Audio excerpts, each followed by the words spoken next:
क्याब्जे जोनाङ ग्याल्छाप खेन्टुल छोकी नाङ्बा रिन्पोछेबाट विशेष प्रवचन कार्यक्रम हुने भएको छ।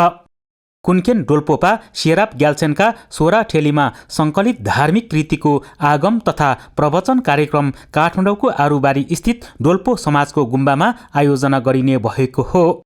डोल्पो समाजका संस्थापक अध्यक्ष निमा रिन्पोछे तथा वर्तमान अध्यक्ष कर्पो छोल सहित कार्य समितिका पदाधिकारीहरूको अनुरोधलाई स्वीकार गर्दै क्याब्जे जोनाङ ग्याल्छाप खेन्टुल छोकी नाङ्बा रिन्पोछेले सो प्रवचन कार्यक्रम गर्न लागेको हो।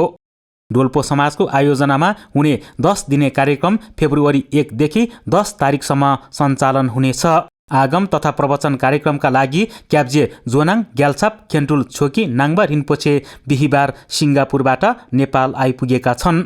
रिन्पोछेलाई त्रिभुवन अन्तर्राष्ट्रिय विमानस्थलमा डोल्पो समुदायले भव्य स्वागत गरेको थियो।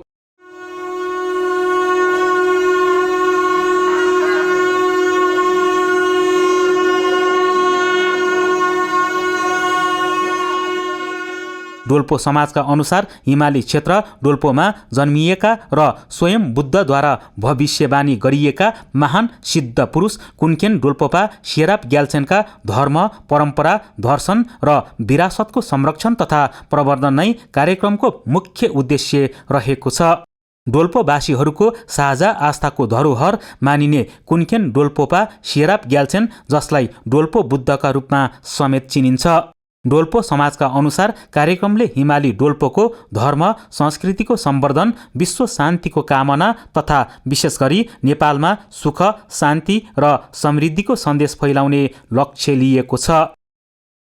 हिमाली क्षेत्र डोल्पोको धार्मिक सांस्कृतिक इतिहाससँग जोडिएको एक महत्त्वपूर्ण अन्तर्राष्ट्रिय धार्मिक कार्यक्रमलाई बौद्ध दर्शन र संस्कृतिको संरक्षणमा एक महत्त्वपूर्ण उपलब्धिको रूपमा हेरिएको छ।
Danke,